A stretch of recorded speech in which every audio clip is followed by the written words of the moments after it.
Sejak beriman kepada Tuhan, dia telah menunggu saat-saat Tuhan datang kembali di atas awan. Saat seseorang bersaksi bahwa Tuhan datang kembali dalam daging sebagai Tuhan yang Maha Kuasa, dia tak mencari, justru serta-merta mengikuti para penatua menyegel gereja. Akibatnya, dia terus mengalami kecelakaan. Aku membela jalan Tuhan dan menjaga kawanan domba. Jadi kenapa aku mengalami kecelakaan? Lagu pujian firman Tuhan yang Maha Kuasa yang diputar ibunya berdampak besar pada dirinya. Dia merasakan kasih dan rahmat Tuhan bagi umat manusia dalam firman Tuhan yang Maha Kuasa dan merasa kata-kata ini adalah suara Tuhan. Mungkinkah Tuhan yang Maha Kuasa sungguh Tuhan Yesus yang kembali?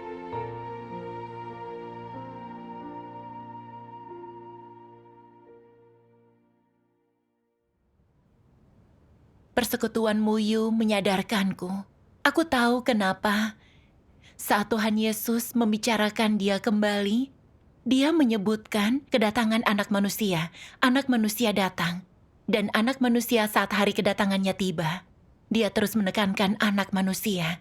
Untuk beritahukan kita, Tuhan Yesus akan kembali sebagai manusia, muncul dan bekerja sebagai anak manusia. Ada banyak nubuat tentang ini di Alkitab. Tapi aku tak mengerti. Aku merasa malu.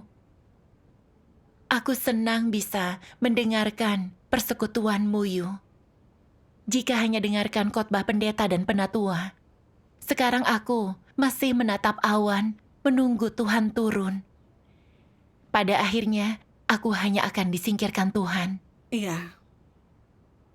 Muyu melanjutkan persekutuannya. Kembalinya Tuhan di akhir zaman terjadi dalam 2 tahap. Pertama, dia berinkarnasi dan datang diam-diam, lalu dia akan datang di atas awan, muncul secara terbuka. Saat ini, pekerjaan Tuhan yang Maha Kuasa dalam daging itu, tahap pertama saat Tuhan datang diam-diam. Tuhan mengungkapkan kebenaran untuk melakukan pekerjaan penghakiman demi menyelamatkan manusia, serta memungkinkan manusia bebas dari dosa. Orang yang percaya Tuhan dan merindukan kemunculannya bisa mengenali suara Tuhan dalam firman Tuhan yang Maha Kuasa. Jadi yakin dia Tuhan Yesus yang kembali dan datang ke hadapannya. Iya. Mereka adalah gadis bijaksana yang telah diangkat di hadapan tahta Tuhan, serta kini menerima dan mengalami penghakiman dan penyucian firman Tuhan. Jadi di masa ini, kita tidak mungkin melihat Tuhan menampakkan diri di atas awan. Baru setelah Tuhan membentuk sekelompok pemenang dan menyelesaikan pekerjaan rahasianya, dia mendatangkan bencana, memberi upah yang baik dan menghukum yang jahat, lalu akhirnya turun di atas awan, menyingkap dirinya kepada semua orang. Pada saat itu, mereka yang sebelumnya mengutuk dan menentang Tuhan yang Maha Kuasa akan meratap dan menggertakkan gigi dengan penyesalan dalam bencana. Saat mereka tahu telah menentang Tuhan Yesus yang datang kembali. Ini menggenapi nubuat dalam kitab Wahyu. Lihatlah, dia datang dengan awan-awan dan setiap mata akan melihatnya. Juga mereka yang menikam dia. Dan semua orang di bumi akan meratap karena dia. Benar. Pekerjaan rahasia Tuhan dalam daging akan segera berakhir. Tapi banyak orang yang masih dipengaruhi para pendeta dan penatua tak mau menyelidikinya. Mereka masih menatap kosong ke awan menunggu turunnya Tuhan. Sungguh bodoh. Itu benar. Lalu, Muyu membacakan kutipan firman Tuhan yang Maha Kuasa. Tuhan yang Maha Kuasa berfirman, banyak orang mungkin tidak peduli dengan apa yang aku katakan, tetapi aku tetap ingin memberitahu setiap orang yang disebut orang kudus yang mengikuti Yesus, bahwa ketika engkau melihat Yesus turun dari surga di atas awan putih dengan matamu sendiri, itu akan menjadi penampakan terbuka dari sang matahari kebenaran. Barangkali itu akan menjadi saat yang sangat menyenangkan bagimu, tetapi ketahuilah bahwa saat engkau menyaksikan Yesus turun dari surga, saat itu jugalah engkau turun ke neraka untuk dihukum. Itu akan menjadi saat berakhirnya rencana pengelolaan Tuhan dan menjadi saat ketika Tuhan memberi upah kepada yang baik dan menghukum yang jahat. Karena penghakiman Tuhan sudah akan berakhir sebelum manusia melihat tanda-tanda pada saat hanya ada pengungkapan kebenaran. Mereka yang menerima kebenaran dan tidak mencari tanda-tanda, sehingga mereka disucikan, akan kembali ke hadapan tahta Tuhan dan masuk ke dalam pelukan Sang Pencipta.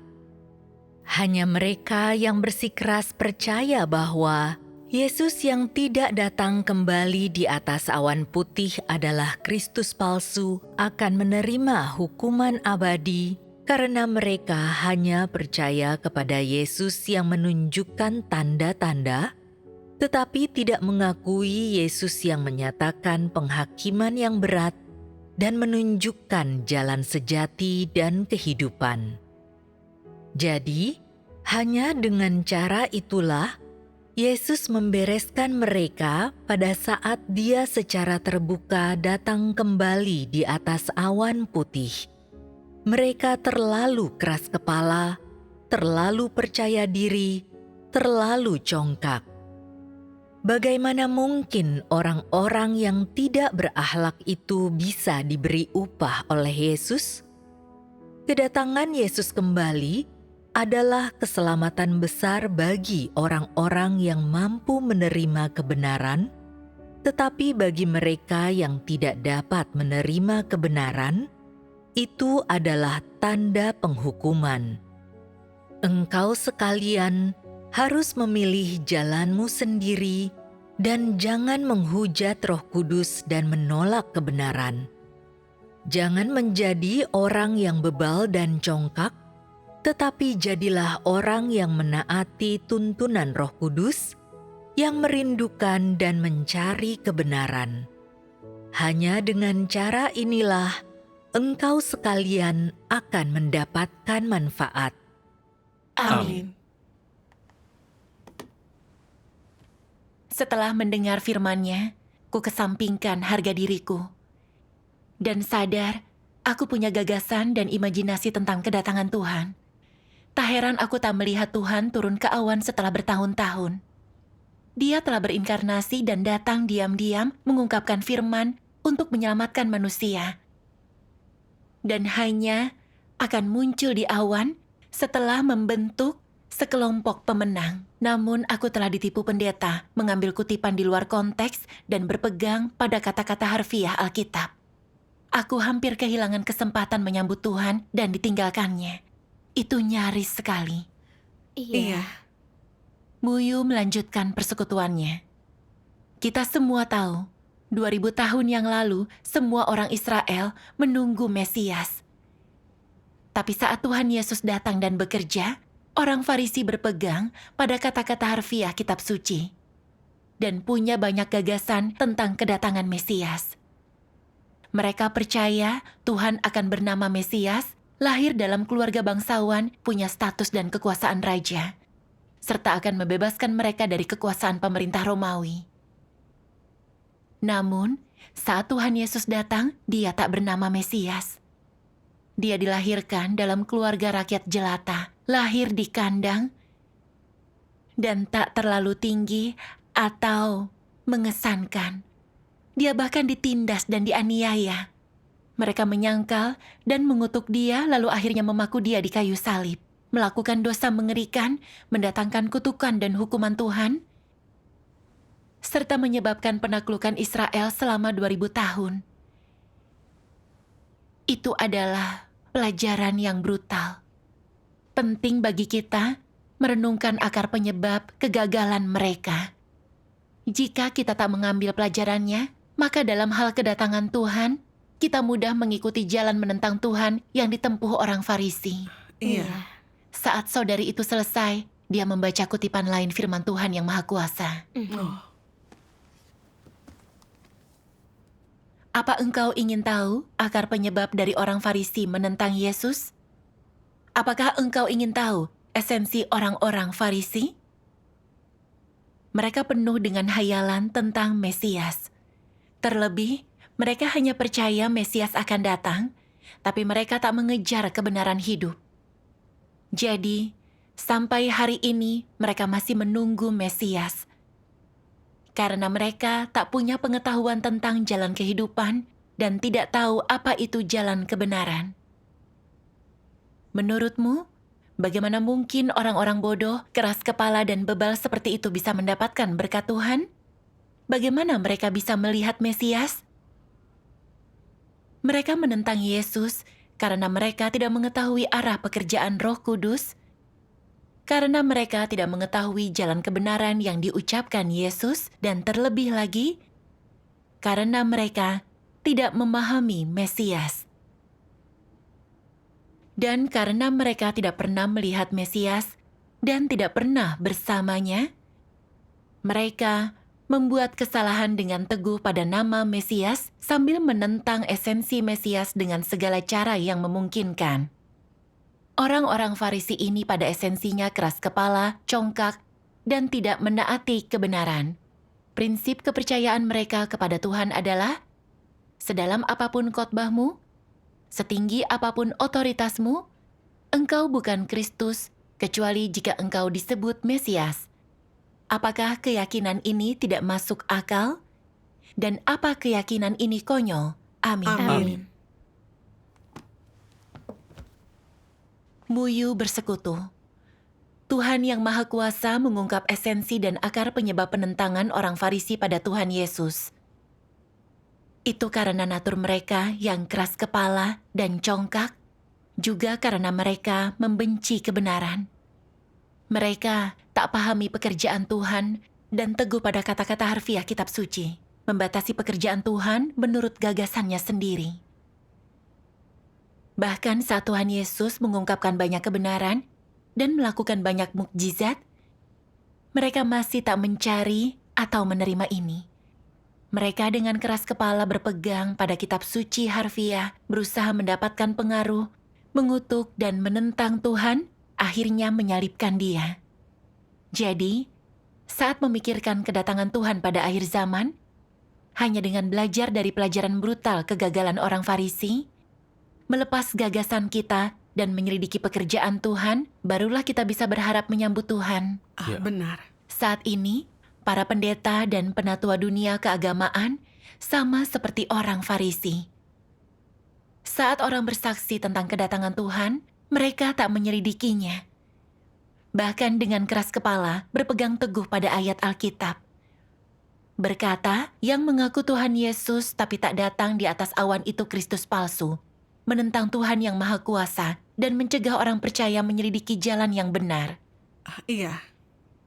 Jika tak pernah bertobat, mereka akan disingkapkan oleh Tuhan pada akhir zaman sebagai antikristus.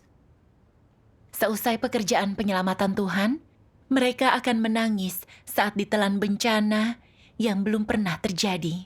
Iya.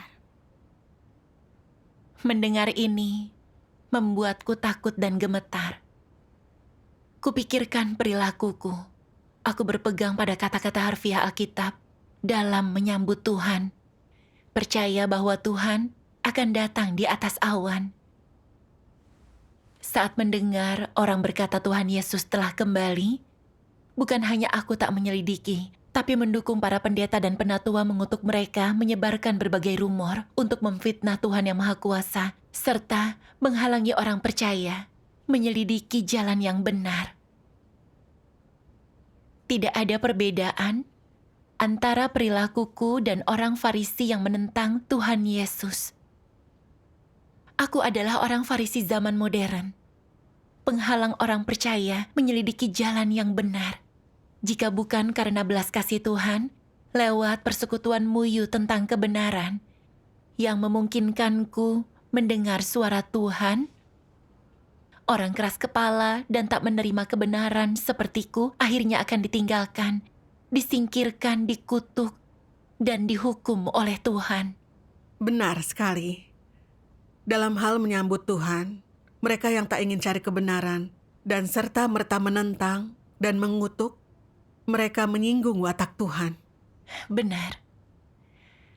Lalu, aku bertanya, karena Tuhan telah berinkarnasi secara rahasia, bagaimana kita bisa yakin Tuhan yang Maha Kuasa adalah Tuhan yang berinkarnasi, Kristus pada akhir zaman? Pertanyaan ini mencapai ke poin penting. Banyak orang yang menyelidiki jalan yang benar bingung tentang ini. Apa yang Muyu persekutukan padamu? Iya, Dia membacakan kutipan firman Tuhan yang Maha Kuasa. Tuhan yang Maha Kuasa berfirman, "Inkarnasi adalah penampakan Tuhan dalam daging. Tuhan bekerja di antara manusia ciptaannya dalam rupa manusia.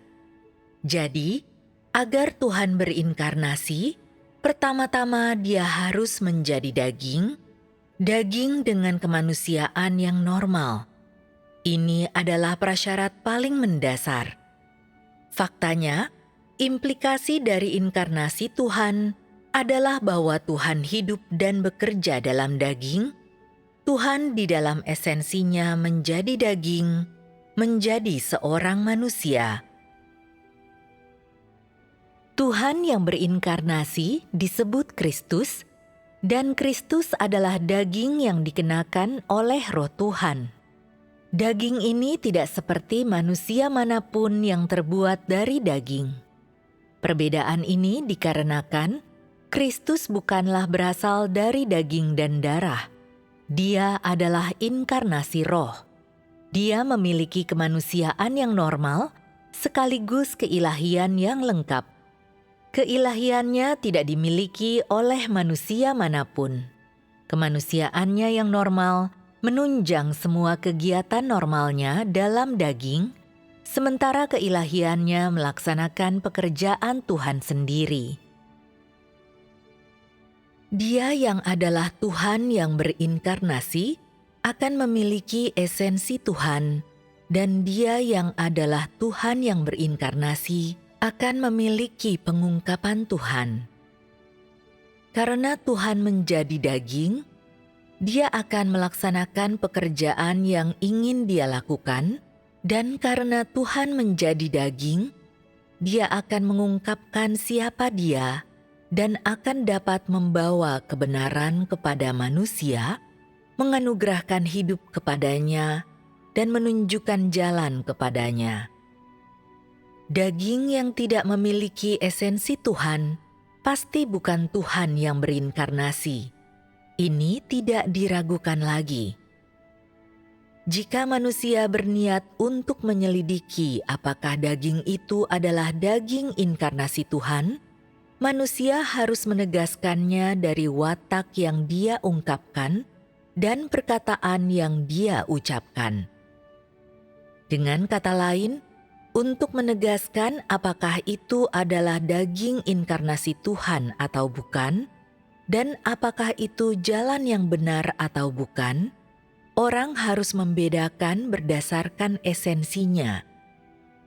Jadi, untuk menentukan apakah itu daging Tuhan yang berinkarnasi atau bukan, kuncinya terletak pada esensinya. Pekerjaannya, perkataannya, wataknya, dan banyak aspek lainnya, bukan pada penampilan lahiriahnya. Jika manusia hanya mengamati penampilan lahiriahnya, dan sebagai akibatnya mengabaikan esensinya, ini menunjukkan bahwa manusia itu bodoh dan tidak tahu apa-apa. amin. Setelah itu, Muyu bersekutu. Firman Tuhan yang Maha Kuasa memberitahu kita, inkarnasi berarti Roh Tuhan memakai daging manusia biasa, muncul di dunia untuk mengungkapkan kebenaran dan bekerja. Dari luar, Kristus tampak seperti orang biasa. Tapi Roh Tuhan ada dalam dirinya. Dia perwujudan Roh Tuhan. Jadi, Kristus bukan hanya punya kemanusiaan normal, tapi juga keilahian yang lengkap. Yaitu watak dasar Tuhan apa yang Tuhan miliki dan siapa Dia, otoritas, kemahakuasaannya, terjelma dalam tubuh inkarnasinya. Kristus adalah Tuhan itu sendiri, Tuhan atas makhluk ciptaan. Jadi, Kristus bisa mengungkapkan kebenaran, menyingkap misteri kapanpun, mengungkapkan watak Tuhan dan siapa Dia, serta melakukan penebusan dan penyelamatan manusia. Ini sama seperti bagaimana Tuhan Yesus adalah inkarnasi Tuhan, Dia adalah Kristus.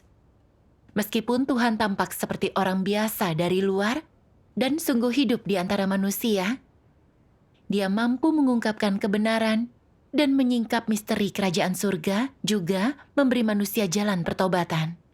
Tuhan Yesus mengampuni dosa manusia dan mengungkapkan watak Tuhan yang penuh kasih dan rahmat. Dia juga melakukan banyak mukjizat. Menyembuhkan orang sakit, mengusir iblis, membangkitkan orang mati, menenangkan angin dan laut, memberi makan 5.000 orang dengan 5 roti dan 2 ikan. Firman Tuhan Yesus adalah manifestasi lengkap dari otoritas dan kuasa Tuhan. Kita semua yakin bahwa Tuhan Yesus adalah Kristus Tuhan yang berinkarnasi berdasarkan firman-Nya. Jadi saat memastikan apakah seseorang adalah Tuhan yang berinkarnasi atau bukan, jangan menilai pada tampilan luarnya, keluarganya, apakah dia punya status, atau apakah dia didukung atau ditolak orang lain, tapi berdasarkan pada apakah dia bisa mengungkapkan kebenaran dan melakukan pekerjaan Tuhan. Ini kuncinya. Iya. Selama dia bisa mengungkapkan kebenaran dan bekerja menyelamatkan manusia, maka walaupun penampilan luarnya biasa, terlepas bagaimanapun dia dikutuk dan ditolak, dia tetap Tuhan yang berinkarnasi. Dia adalah Kristus. Iya. Sejak muncul untuk melakukan pekerjaannya, Tuhan yang Maha Kuasa telah mengungkapkan jutaan firman dan menyingkap semua misteri rencana pengelolaan Tuhan. Dia menyingkap tujuan dari rencana pengelolaan Tuhan, penjelasan khusus 3 tahap pekerjaannya, misteri inkarnasi, dan nama Tuhan, penjelasan khusus Alkitab, bagaimana pekerjaan penghakiman Tuhan pada akhir zaman menyucikan dan menyelamatkan umat manusia, kesudahan dan tempat tujuan dari tiap jenis orang, bagaimana kerajaan Kristus diwujudkan di bumi, dan banyak lagi. Selain itu, Tuhan yang Maha Kuasa menyingkap natur jahat manusia yang menentang Tuhan dan bermacam watak rusak. Dia menunjukkan manusia jalan untuk membebaskan diri dari dosa dan diselamatkan. Kebenaran yang diungkapkan oleh Tuhan yang Maha Kuasa melimpah. Dia telah mengungkapkan semua aspek kebenaran yang kita butuhkan untuk diselamatkan sepenuhnya, serta tak satu pun dari misteri dan kebenaran ini pernah terdengar. Iya. Umat pilihan Tuhan telah mengalami penghakiman dan hajaran firman Tuhan, serta punya pemahaman nyata tentang watak rusak mereka. Pengenalan akan watak Tuhan yang benar dan megah, perlahan dibebaskan dari belenggu dan kendali dosa, serta telah mengubah watak hidup mereka. Dengan membaca firman Tuhan yang Maha Kuasa dan mengalami pekerjaannya pada akhir zaman, kita tahu Tuhan yang Maha Kuasa adalah Tuhan yang berinkarnasi, Kristus pada akhir zaman. Benar sekali. Siapa yang bisa menyingkap misteri pengelolaan Tuhan? Siapa yang bisa menghakimi kerusakan manusia? Siapa yang bisa menyelamatkan manusia? Siapa yang bisa menunjukkan watak benar Tuhan ke manusia? Hanya Tuhan yang bisa. Itu benar sekali. Selama ini, banyak pemimpin rohani dan tokoh terkemuka menulis banyak buku, tapi tak satu pun mampu mengungkapkan kebenaran. Berdasarkan kebenaran yang telah diungkapkan Tuhan yang Maha Kuasa, kita bisa memastikan bahwa Dia adalah Tuhan yang berinkarnasi. Benar. Benar, firman Tuhan yang Maha Kuasa dan persekutuan Muyu sangat mencerahkan. Kunci untuk menentukan apakah seseorang adalah inkarnasi Tuhan bergantung pada apakah dia bisa mengungkapkan kebenaran, melakukan pekerjaan penyelamatan, dan apakah dia bisa mengungkapkan watak Tuhan dan siapa dirinya. Jadi, Tuhan yang Maha Kuasa sungguh Tuhan yang berinkarnasi, Tuhan Yesus yang kembali. Jika bukan, siapa lagi yang bisa membuka gulungan dan 7 meterai untuk mengungkapkan misteri dan kebenaran yang tersembunyi? Selain Tuhan, siapa yang bisa menyelamatkan manusia dari belenggu dosa? Benar. Muyu melanjutkan, dalam penampilan ini Tuhan mengungkapkan firman-Nya untuk mengidentifikasi mereka yang haus akan kedatangannya dan bisa mendengar suaranya. Tuhan Yesus berfirman, "Domba-dombaku mendengarkan suaraku, dan aku mengenal mereka dan mereka mengikut aku." Semua domba Tuhan merindukan kebenaran dan menghormati Dia. Saat mendengar seseorang berkata Tuhan telah datang kembali, mereka mencari dan menyelidiki jalan yang benar. Saat membaca firman Tuhan yang Maha Kuasa, mereka mengenali suara Tuhan, menerima Tuhan yang Maha Kuasa, dan punya kesempatan diselamatkan. Iya. Mereka yang bukan domba Tuhan, dengan congkak dan keras kepala, berpegang teguh pada gagasan agama, menolak mendengarkan suaranya. Bahkan menghakimi dan mengutuk pekerjaan Tuhan pada akhir zaman. Mereka akan mendapat hukuman yang setimpal. Jadi, Tuhan menggunakan firman-Nya untuk mengungkap tiap jenis orang pada akhir zaman, memilah menurut jenisnya, memberi upah yang baik dan menghukum yang jahat. Ini mewujudkan kebenaran Tuhan. Benar. Mendengar ini, aku menundukkan kepala dan menangis. Aku tahu, aku benar-benar menentang Tuhan. Mengingat saat orang-orang bersaksi Tuhan telah kembali, aku tak menyelidiki, justru serta-merta mematuhi pendeta dan penatua, mengintimidasi orang percaya agar tak menyelidiki jalan yang benar. Akibatnya, aku batuk-batuk sampai tak bisa bicara, jatuh sakit. Bahkan tulang selangkaku patah. Penatua uang mengalami kecelakaan. Kusadar itu bukan kecelakaan biasa. Itu semua hukuman dan ganjaran karena menentang Tuhan. Tapi aku mati rasa dan tak tahu aku harus sadar. Aku bahkan terus mengutuk serta menolak penampakan dan pekerjaan Tuhan.